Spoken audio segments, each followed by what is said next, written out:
Welcome everybody to another episode of the Damage Report. This is going to be a big one. We've got not only some fun little updates from what's going on inside of the White House, another tell-all insider book has been released. Donald Trump is losing it over it. We've got that. We've got Donald Trump, the White House tour guide. That'll be fun. Don't send your kids on that tour though, just a heads up. We also have, I asked on Twitter yesterday, after the Kamala Harris town hall, I asked my Twitter followers, what do you guys want to know about the 2020 primary? Questions you might have about how it's going to go, particular candidates, how I plan on covering it, and all of that. You guys sent in a ton of awesome questions, so a little bit later on the show, I will be addressing some of those. We've got an apparent attack by some Trump supporters on an actor. We're gonna break down the details of that. We also have two awesome guests that are gonna be joining us. So Jordan Uhl is gonna be joining us on the show once again in just a little bit, actually. We're gonna be talking about a few different things. The political report about how Wall Street is freaking out over some of the Democrats who are gonna be running in the primary this time around, but not freaking out about others, very interesting. Now there's some talk in New York. Some Democrats are saying that AOC might need to be primaried this next time around. And we'll also be talking a little bit about the town hall on CNN last night. And then later on, Meri T is an American politics lecturer at the University of Pittsburgh. She's gonna be joining us to talk about her research into compassion in American politics. So Democrats, Republicans, Trump supporters, those who oppose him, how much compassion do they have for their fellow man in America? She found some very interesting stuff. We'll be breaking that down a little bit later on. But first, let's do a little book club. Every 2 weeks, another book comes out from someone who worked in the White House. And I want to give credit to Brett Ehrlich for identifying that this has always been the case. There's always been the people who worked in the White House that then write their big book. But in the past, it tends to be, here was what was great about our time in office. Here's what we tried to accomplish. Here's the challenges we faced. You know, we did our best. That has not been the case. There are those books for Donald Trump, but they're all written by hacks on Fox News that weren't actually in the administration. All of the ones that we've seen coming out are like fear, hostility, and now Team of Vipers, my 500 extraordinary days in the Trump White House. Team of Vipers, not a team you want to get picked for in elementary school, by the way. But Cliff Sims worked in the White House, had experience with all these people, and Donald Trump, after reading it, I'm sure, is very concerned. He read it. He read all of it. He's a big reader. He's very concerned about what Cliff Sims is bringing up, especially because it's all lies. So he tweeted, "A low-level staffer that I hardly knew named Cliff Sims wrote yet another boring book based on made-up stories and fiction. There's some subtle distinction between made-up stories and fiction that I'm not getting as a guy who's written both of those. He pretended to be an insider when in fact he was nothing more than a gopher." Is that how you spell gopher in this sense, in a bureaucratic sense? Is it not like a regular gopher? He signed a non-disclosure agreement. He is a mess. Okay, so one little thing that I can't help but point out, first of all, he definitely didn't read the book, we know that. In all likelihood, I'm about to read to you more of it than he read before writing all of that. Second of all, he can't just say it's made up, it's a lie, he didn't actually have any access, we were operating at much higher levels than he had access to. It has to be boring because he only thinks about things through that shallow, childlike lens. So I will leave it to you to decide if the book is boring. If his violating the NDA is gonna be a problem for him, well, they're implying that it will be. Michael Glassner tweeted, "The Trump campaign is preparing to file suit against Cliff Sims for violating our NDA." So they are saying that they are going to sue him over it. They have claimed that they're going to sue a lot of people over the past couple of years, and very rarely have they actually gone through with it. So if I was Cliff Sims, I would probably not be scared about that. So what's actually in the book? Why is Donald Trump freaking out like this? Well, Cliff Sims says this: "We leaked, we schemed, we backstabbed. Some of us told ourselves it was all done in the service of a higher calling, to protect the president, to deliver for the people, but usually it was for ourselves." So I am going to add a little bit of nuance to this that, look, I'm always interested in finding out a little bit more of what's going on in the White House because we have no legitimate inroads to find that out. These are the sorts of ways that we do, leaks and books. But Cliff Sims did voluntarily work in the White House. He apparently supports large sections of Trump's agenda. He seems to be on the Jared Kushner, Ivanka side of things. So look, he's not a good guy who's giving us unprecedented access. He's a Republican who wanted to work for Trump, and bad stuff happened along the way. So is he going to lie in some of this? It is entirely possible. I'm not going to try to sue him. I don't know in particular because I don't have anything to verify it or deny it, but it is likely that some of this will be inaccurate. It'll certainly be, self-aggrandizing and self-serving and all of that. These books tend to be that. That said, here is some of what he has revealed from his time in the White House.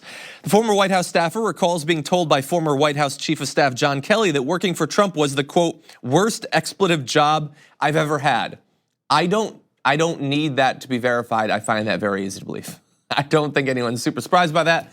I believe John Kelly has sort of implied as much since leaving the position, so bear that in mind. On Kellyanne Conway, quote, it became hard to look at her without getting the sense that she was a cartoon villain brought to life.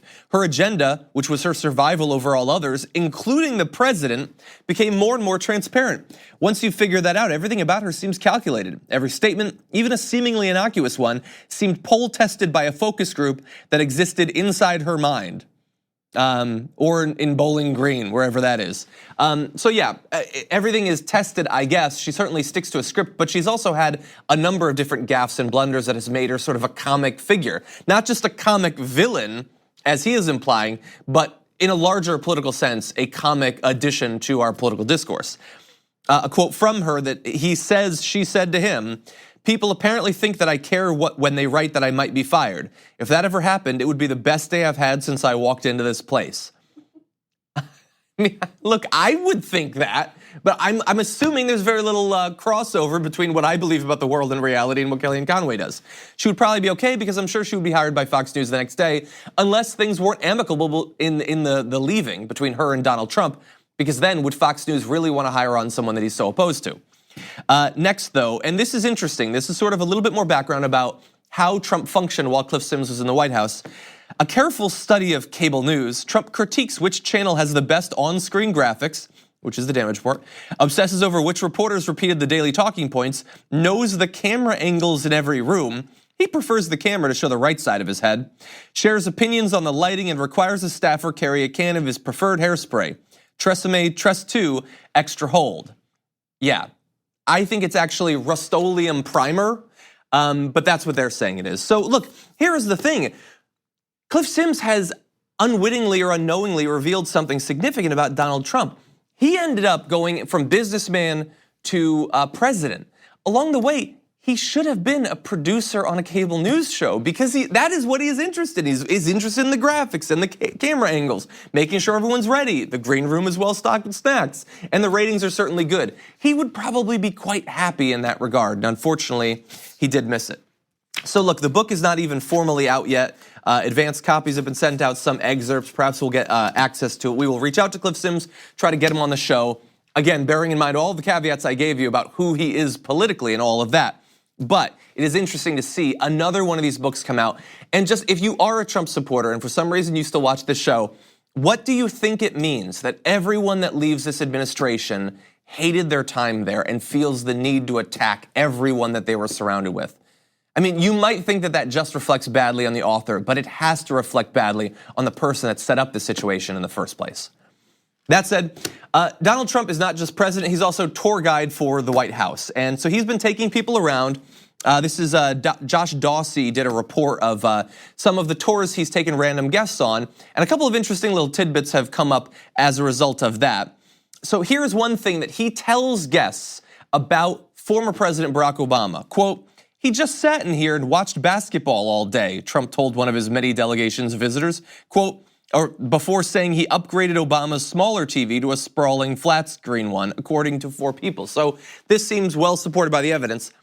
First of all, most obviously, to tell all of these people the president sat around watching basketball all day, do you think he just picked that randomly? First of all, how would he know? He didn't share the White House with him. The staff didn't carry over. He's unlikely to know. Do you think he picked basketball just randomly? I kind of doubt it, unfortunately. Another section from the Intelligencer report. Ironically, this anecdote comes in the midst of an account of Trump devoting hours and hours to showing off his residence to all manner of visitors rather than, say, doing his job. So if your point is Barack Obama doesn't get done the job of president while you are taking people on tours of this place, that is weird. Also, to say, man, he just cared about TV. And by the way, he had a lame TV. I sprung for a much bigger one for all the hours I spend here on executive time. And in a small note, I'm sure that if Ricky Strom is watching this, he probably has already taken issue with this. I didn't know this really, but basketball is generally not televised during working hours, which seems like an important point. Especially if your claim is going to be that the past president didn't take his job seriously and just sat around watching TV as you day after day live tweet Fox and Friends. We know what you're doing with your time. Who do you think you are actually kidding? We know that most people operate through projection and little else. Politicians certainly do. Donald Trump has nothing but that. Every attack against another person is him revealing, to whatever limited extent he has, his ability to self-critique. He turns it all outward, but it is an analysis of his own faults, his own fears, his own concerns. It goes a little bit beyond that, though. It gets a little bit weird. Another thing, this is coming out of Team of Vipers, actually, that he does on this tour. So here's a quote. Flashing a grin, he wants his friends to see where Bill Clinton and Monica Lewinsky reportedly began their sexual encounters. Quote, we've remodeled it since then, he said on a tour in December, said a person with direct knowledge of this event. In a visit in 2017, Trump told a TV anchor, quote, I'm told this is where Bill and Monica, stopping himself from going further, according to Team of Vipers. We've got a weird perv in the White House. That's what we've got. He's wandering around, watching TV and trying to find out where people effed. That's what he spends his day with. He's not like trying to figure out if aliens exist or if JFK was assassinated in the way that we believe, all the stuff that's been hidden historically. He's trying to find stains on the carpets and like the bedspreads of the White House. This is really weird, and then to have a little bit of casual racism against the first black president in American history sprinkled on top of it is perhaps even worse. So if you were wondering what's been going on in the White House, things have apparently not gotten better recently. That said, we do have to take our first break. When we come back, progressive activist Jordan Uhl is going to be joining us to break down some recent reporting on high-profile Democrats and also respond to last night's CNN town hall with Kamala Harris. We need to talk about a relatively new show called the Republic, or UNFTR. As a Young Turks fan, you already know that the government, the media, and corporations are constantly peddling lies that serve the interests of the rich and powerful. But now there's a podcast dedicated to unraveling those lies, debunking the conventional wisdom. In each episode of the Republic, or UNFTR, the host delves into a different historical episode or topic that's generally misunderstood or purposely obfuscated by the so-called powers that be, featuring in-depth research, razor-sharp commentary, and just the right amount of vulgarity. The UNFTR podcast takes a sledgehammer to what you thought you knew about some of the nation's most sacred historical cows. But don't just take my word for it. The New York Times described UNFTR as consistently compelling and educational, aiming to challenge conventional wisdom and upend the historical narratives that were taught in school. For as the great philosopher Yoda once put it, you must unlearn what you have learned. And that's true whether you're in Jedi training or you're uprooting and exposing all the propaganda and disinformation you've been fed over the course of your lifetime. So search for UNFTR in your podcast app today and get ready to get informed, angered, and entertained all at the same time.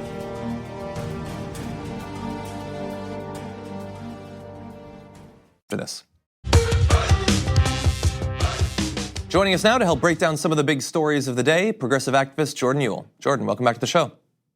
Hey, John, thanks for having me. Always glad to have you on. So there's a few different things that I want to touch on. I want to jump back to a story that we didn't unfortunately get to yesterday, and that was a Politico write-up about some of Wall Street's reactions to people who have either already joined the Democratic primary or look set to. And it was interesting to see who. They seem to have two lists, the candidates that they're scared of and the candidates that they are kind of curious about. How did you respond to that sort of reporting and how they classified different candidates? Well, I thought it was hilarious that the article touted Wall Street as this kind of kingmaker, right? They mentioned, Wall Street's had this pivotal role in recent elections and run down the list going back to Obama, and everyone they've backed, with the exception of Obama's first term, has lost. So to the framing of the article itself was ludicrous in that here's this wealthy industry that controls all of these other smaller industries, and everyone relies on them to play kingmaker in elections. And then at the very end, they insist, oh, no, you can't have Warren or Bernie because they're not electable. well, the industry has exhibited over the past several elections that they don't know who can win. They've shown bad faith, and ultimately it's a self-serving position for Wall Street to get behind certain candidates, because at the end of the day, they're looking for someone who won't come after them, who will not make them face any repercussions for their actions. And it's an industry that is responsible for 4 million people losing their houses in the financial collapse. This isn't someone I want picking the leader of the country. Yeah, and especially look, if they're going to support Mitt Romney, for example, which is part of this write-up, okay, I get that. He's a business guy. I get why they'd like him.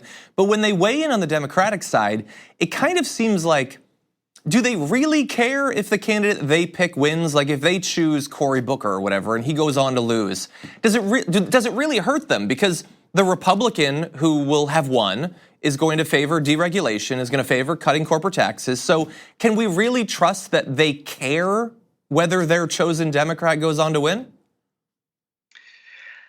No, they want someone who is malleable, who will kind of cater to their interests, who will fight any progressive push from the left. This is why this is the same industry that's scared of Ocasio. And you see people like Mike Bloomberg weighing in today.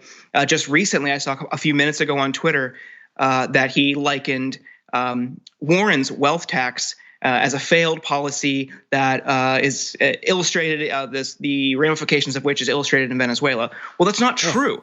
Like we've seen it in the United States under Eisenhower with a 90% rate, and for the next few decades, ranging from 70% to 90% for the top marginal tax rate. And we've seen great growth during those periods. So this whole premise that it doesn't work, again, is a self-serving premise that would only suit to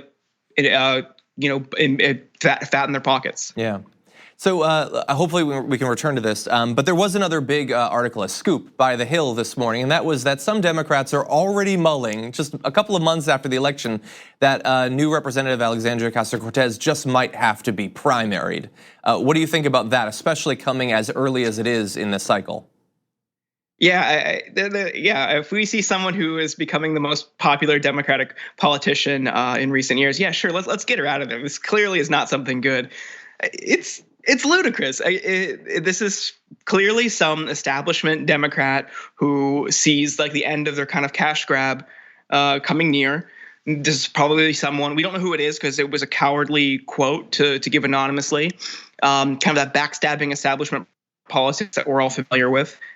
But yeah, they say, oh yeah, we need a primary AOC. But what really frustrated me about that article was the framing of elections in general. And they mentioned that there's been city council members waiting 20 years for that seat. Well, that's not how it works. You don't just get the seat. We tried that in 2016 by granting the nomination by decree, and that backfired amazingly. Yeah. So let's further grassroots campaigns and altruistic progressive politics. Yeah.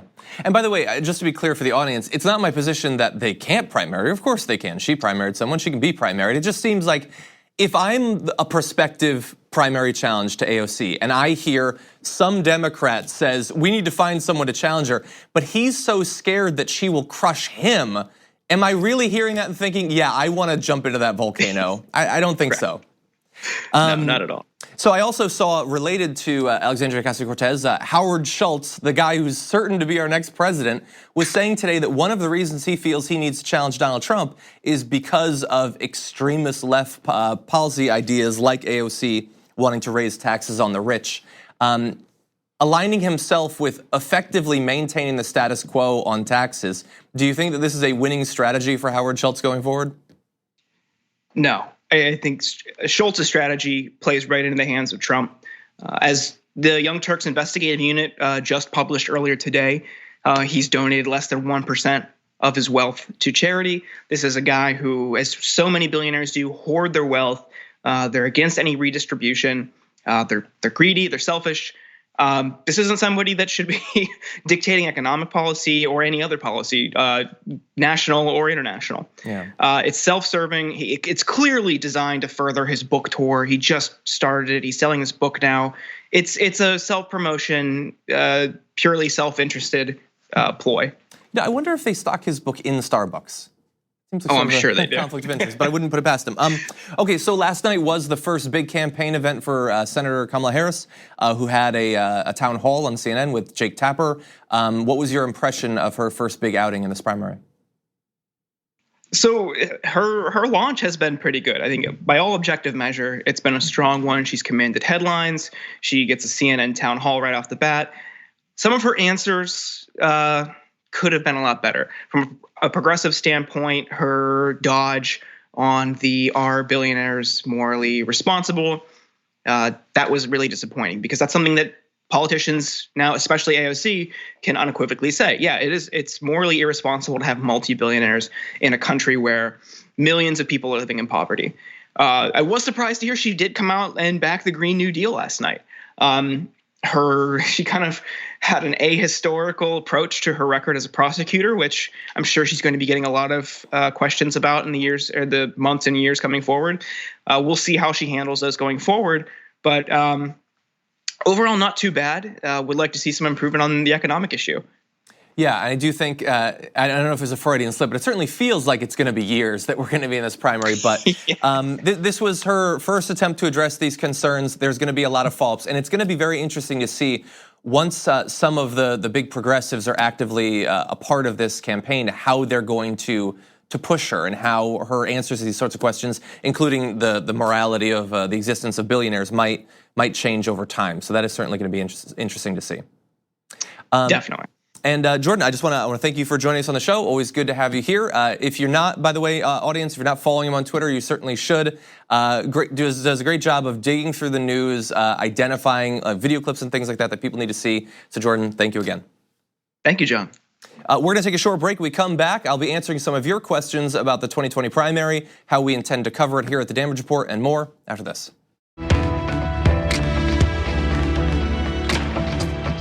We're in month 7 of 40 of the 2020 Democratic primary, and I know that you guys have a lot of questions that you'd like to see answered. So I asked you on Twitter to send those in. You guys did, and now I'm going to respond to them. To give you an idea of my current thoughts about the state of the primary field, some of the individual candidates, and how this is likely to play out going forward. First question was from William Legate, who says, what are your thoughts on Kamala Harris endorsing progressive policies? Is she someone you could see yourself supporting during the general election if she wins the primaries? So in terms of my thoughts on her endorsing progressive policies, that is a little bit complicated. So there are not, she is different than Hillary Clinton in that there are not decades of quotes and speeches and bills she's supported and things she's pushed for that lean in the opposite direction. There are some areas where her experience as a prosecutor and things like that lead one to believe that she would not be on the progressive end of certain policies. In terms of what she has said about her personal beliefs, that generally buttresses the idea that she supports progressive values. Now, progressive values leading to bold, aggressive progressive policies is a different step. That needs to be backed up by specific policy proposals. So in last night's town hall, I said one of the things that she did best was communicating progressive values in how she speaks. She reminds me of Beto O'Rourke in that regard. Now, in terms of laying out very specific, verifiable things she wants to do that are quite progressive, that is a different thing, and we're going to have to see that. Some people were saying, John, you're being too critical of her. This is the first town hall, you have to wait. Okay, I mean, it's gonna happen. Me waiting doesn't mean anything. Time will continue to flow in a linear fashion, and we will see if she will flesh those things out later on. I will say, when we'll get into this a little bit later on, there are candidates like Elizabeth Warren that have been very specific about what they want to achieve. So I don't think it's unfair to expect a little bit more detail. Now, in terms of, is she someone you could see yourself supporting during the general election if she wins the primaries? Yes, yeah. There are definitely things that a candidate could say and then win the Democratic primary that would make me not support them. If they wanted to round people up and execute them, I'm probably not gonna vote for them. If they wanted to cut the corporate tax rate down to 10%, I probably would not support them at that point. But so far, there is no one who has announced that they are running for the Democratic primary, so I'm not including independents like Howard Schultz or whatever, that has committed any sort of original sin in terms of politics that I could never support them against Donald Trump. I have been very aware of what Donald Trump has achieved as president. That is sort of the whole point of this show, is to keep a log of that day by day. The idea that I am going to simply lay down and accept 4 more years of Donald Trump would require special circumstances that have not yet been achieved. ND asked, do the candidates have concrete programs written down? Kamala Harris supports a Green New Deal. What does that mean respectively, including the details? Has anyone a tax bill in the program like the bill proposed by AOC? Which minimum wage models are considered? So I haven't seen much detailed information about minimum wage proposals. I know that some candidates have talked about $15 or more. That has not been formalized that I've seen. In terms of our support for a Green New Deal, we are definitely going to be looking for more details on that, because how I define the Green New Deal, how environmental activists define the Green New Deal, is very different than somehow politicians want to define it when they say that they support it. Now, she said she supported it. That is a great step. She talked a little bit about some of the things she wants to do in terms of subsidies, but there's a lot more to the Green New Deal than just that, so we will be waiting to see. But this is not just about Kamala Harris. Many of the candidates have not been incredibly specific on a lot of things yet, so we will be continuing to look for that, and we will keep you updated as we go on. DR Todd asked, how do or should candidates build a strategy to reunify the country after the divisiveness of the Trump presidency? What needs to be done to prevent another MAGA cult following? If you have an answer to that second question, then please send it to me so I can write a book and make a lot of money, because I don't think that anyone necessarily knows exactly. There's a lot of different theories about why Donald Trump generated the sort of support that he did over and above other Republican candidates.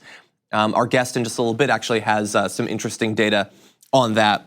In terms of bringing people back together, I think that the bar is actually very low for that. I think that simply not pursuing wildly immoral policies like family separation, a trans ban in the military, a ban of Muslims entering the country, things like that would go a long way towards reunifying us and restoring some sort of normalcy or sanity to American politics. I don't think that people really need to go out of their way to achieve that. They can go farther, and I hope that they do. Other Planes of There says, TYT's commentary about these candidates has generally focused on policy and very little on donors behind them. Shouldn't it be the other way? If they're being bought, what does it matter what their policies are? I think that that is a fine critique. I just don't think that it's an accurate critique at this point. I would say that a lot of coverage of the candidates writ large across the entirety of multiple media platforms and things like that might be more focused, I would say not even on the policies, but on more shallow stuff, and then even less so on the donors. But we talk about that constantly here on TYT. I mean, just earlier today, we were talking about Wall Street being favorable towards certain candidates like Gillibrand Booker, Kamala Harris, things like that. We had a reporter from publicintegrity.org specifically to break down Kirsten Gillibrand's donations. Beto O'Rourke isn't even a declared candidate, but we've talked about donations that he's received. I would say that if you want analysis of candidates' funding, so far there is no one that provides more of that or better of that than TYT. But I hear your criticism. We will continue to do that, and we'll try to do even better in the future.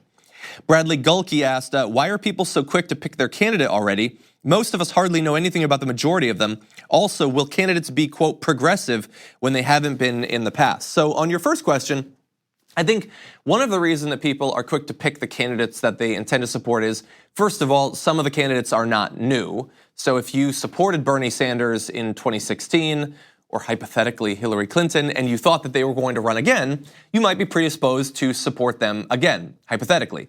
If you have liked Joe Biden for 35 years, you might still like him.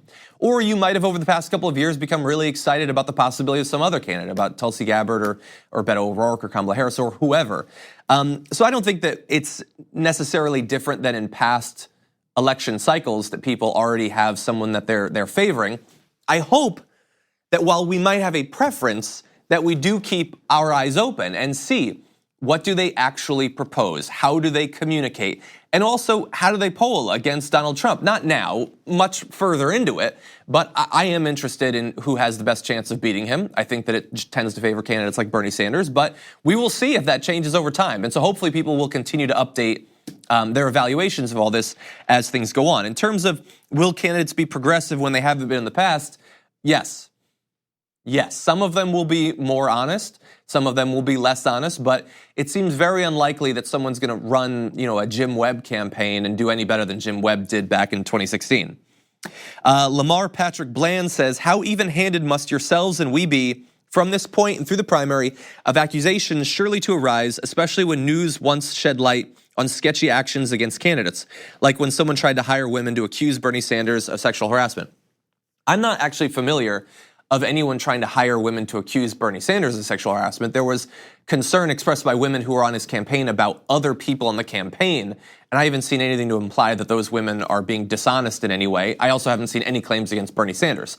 But we do have to be critical of any accusations of anything involving past quotes, about donations, all of that, everything. We have to be critical, and we will be critical over the next year.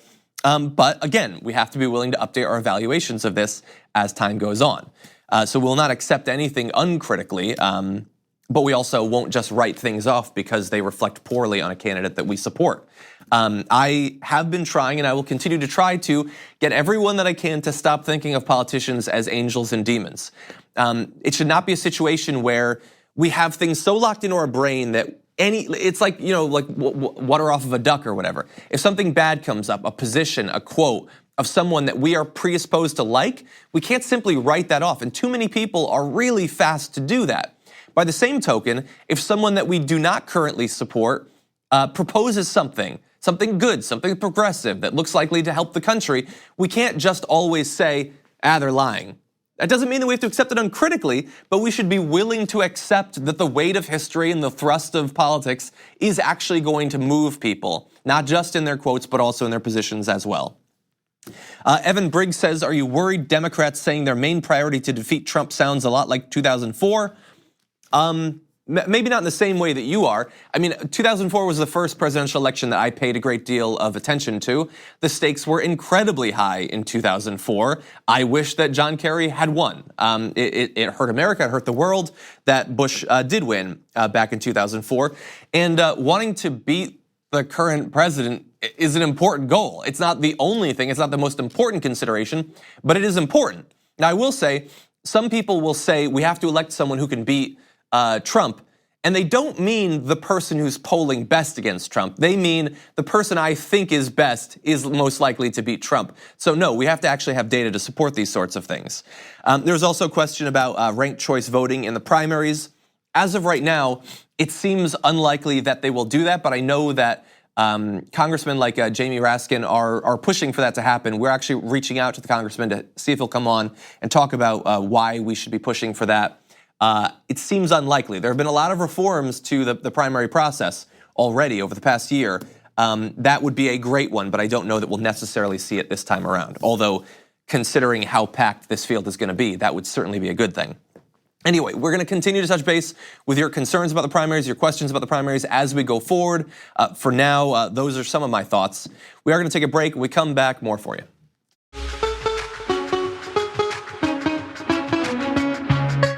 I'm old enough to remember when the term compassionate conservative was thrown around, and the term compassion generally was something that was talked about in politics. It certainly seemed to be absent in the 2016 election, but what's really going on under the surface when it comes to the different parties and compassion in politics? Joining us now to help break down some of her research is American politics lecturer at the University of Pittsburgh, Meri Long. Meri, welcome to the show. Hi. Thanks for having me. Very glad to have you here. So you did a write-up recently of some of the research that you were conducting back during the 2016 Republican primary, right about when it closed, having to do with compassion in the different political parties. And you found something very interesting about Donald Trump that we're going to turn to in just a minute. But before we get to that, in general, looking back over multiple elections, Democrats and Republicans, are there big differences in how much compassion they tend to experience for their fellow American?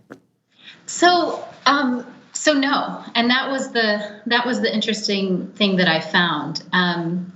So what I did was I had a survey. I actually looked at survey questions across several different waves of surveys, starting in 2002, 2004, 2008, and 2012. And they have these questions on there that basically ask people how they view themselves. And one of the questions was, how much you agree with the statement, I have concern for others in need. Or another question was, people should worry about themselves and not worry about others so much. And people ranked themselves how much they agreed with that or disagreed with that. And there was actually a wide variety of responses. So it wasn't like you might think where everybody said that they were super compassionate on those types of questions. Instead, there was a variety, and what I found was that on average, Republicans and Democrats were the same, and this was a little bit surprising to me, but not really, because when you think about those questions, those are about how you see yourself and potentially how you interact with other people. And from my own life, knowing lots of friends and family who are Democrats or Republicans, I haven't noticed a difference in sort of personal interactions with people or kind of general compassion. We can get into politics in a moment, but I wasn't that surprised by that. But it was a big contrast to some of these other measures. Things like racial attitudes, things like measures of authoritarianism, so authoritarian personality. So all these things that sort of increasingly divide Republicans and Democrats in the public, you don't find that when you ask about how compassionate people are in terms of their, just how they see themselves personally. So, well, that is certainly interesting because we hear liberals described as bleeding hearts, but we also know that Republicans tend to identify more strongly as Christians, people who are inspired to see their fellow man in a different way based on their religion. So it's interesting that in general you don't find huge differences. But when it comes to Trump supporters, you did find something. And I would imagine that since their slogan is "Make America Great Again," it's about improving things, there must be a lot of compassion, right? Well, I initially wrote this article for The Conversation, and the headline was "Who's more compassionate, Democrats or Republicans?" And I liked that headline that the editor chose. And then it got picked up by Raw Story, which is fine. The way The Conversation works is different publications can pick it up, and they rewrote it and they wrote "Trump supporters significantly lack compassion." And I really just found only a hint of that. That would be something that you would have to study in much more detail. This was one study that I did, and it was a survey of about 1,000 people, and it was during the primaries. And essentially, there was a difference between people who supported Trump at the time and people who were Republicans but didn't support Trump. And so the Republicans who didn't support Trump had responded to those compassion questions the same as the Democrats. But the Republicans who did support Trump in the primary at that time on this one survey did score significantly lower. So, like a lot of social science work, this would need to be replicated, and we would need to really dig into this and see, how were they interpreting the questions? What did it mean to them? But I did find it interesting. And part of why I found it so interesting was because a lot of my research is looking at how do elites, so political leaders' messages potentially influence these types of responses and these types of behaviors in their constituents. And so, as we know, Donald Trump didn't use much compassionate language in his campaign. And he actually used far less compassionate language than many other presidential candidates, including Republican candidates. So usually when you're running a big national campaign, you are kind of trying to sound caring and compassionate. Mm-hmm. And he really didn't. With a few exceptions, that was not part of his repertoire of things that he was trying to appeal to. So my initial reaction was, is some of this actually a factor of people answering these questions who are supporting Trump, who are kind of responding to his rhetoric as well? So. Mm-hmm. And so I assume that were there to be some sort of follow-up to this, an analysis of his speeches would probably be a part of it. And looking into, to whatever extent that you can, did he just happen to attract these sorts of people, or was there any sort of adaptation over the course of a campaign? Did he do anything to sort of get these people on his side? Exactly, yeah. Yeah. And one thing that I think also complicates this is, so at the time that you were doing this analysis, Trump supporter means people who choose Trump over other Republicans, whereas now Trump supporter means a lot of Republicans, even people who didn't choose him over Jeb Bush or Ted Cruz or anything like that. I did have one other question though, and that is, there was another wrinkle, and it was that regardless of how much compassion people personally feel in their life, there does seem to be a bit of a difference between Republicans and Democrats in the connection between that personal sense of compassion and their political activity. Is that something that you see continuing going forward? Yeah. So that was a pretty regular occurrence. So what you could do is you could take how compassionate somebody said they were and use that to predict their views on a bunch of different things. But that really only worked for Democrats and for liberals. So for Democrats and for liberals, the more compassionate they were, the more opposed to the death penalty, the more in favor they were of providing government services to the poor, of providing health care, things like that. And then for Republicans, you didn't see that connection. You did see it with things like volunteering and charity, so things in the private sector. So the more compassionate they were, the more likely they were to volunteer, give to charity, things like that. And the only political issue you saw it for Republicans was actually abortion, where among Republicans, the more compassionate they were, the more likely to say that they were against abortion, more pro-life. And that might make sense because that is an area where you've seen political rhetoric obviously being used on behalf of, I didn't mention immigration. That's a big issue. So you could see Democrats using more compassionate language on behalf of immigrants and people who need government services and things like that. And potentially an issue where Republican elites might use compassion would be for the unborn. Interesting. Well, Meri Long, we really appreciate you joining the show today. Fascinating research, and we appreciate it. Thank you. Thank you. We're going to take a short break. We come back just a little bit more to close out the show.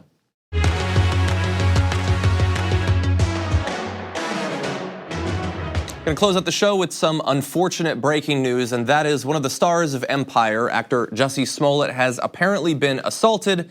Details are still breaking about the nature of the assault, but it certainly appears to be a hate crime conducted by two men who apparently are supporters of Donald Trump. As with any story like this, we need to give the caveats that we are getting initial information.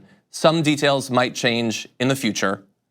If they do, no one will care that we give these caveats, but we do them regardless. This is a serious attack no matter what, whether it turns out that they're supporters of Donald Trump or not, but it does seem to play into the idea that this is a hate crime. So here are some of the details that we have right now as of TMZ's initial reporting. Sources directly connected to the actor told TMZ the actor arrived in Chicago from New York late Monday, and around 2 a.m. he was hungry and went to a Subway.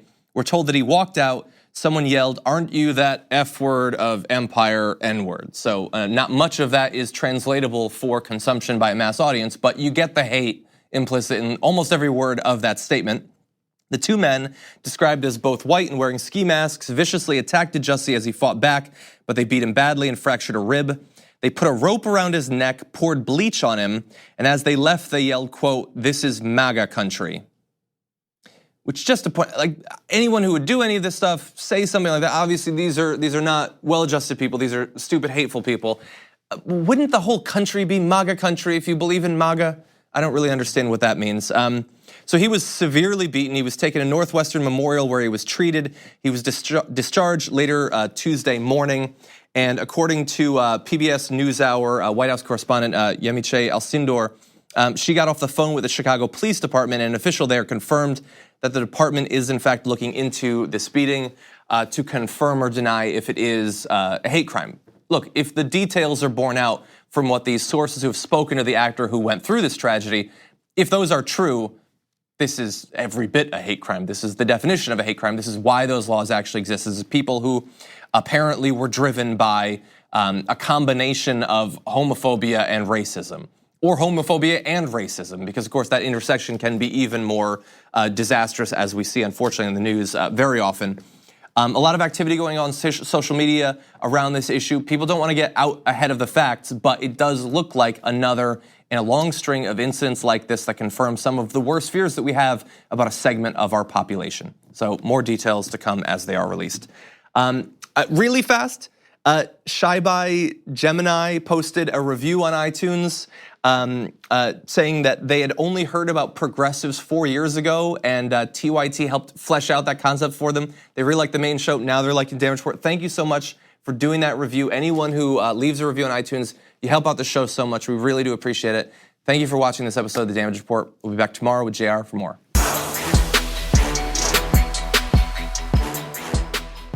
Thanks for listening to the full episode of The Damage Report. Support our work, listen ad-free, access members-only bonus content, and more by subscribing to Apple Podcasts at apple.co/TYT. I'm your host, John Iadarola. I'll see you soon.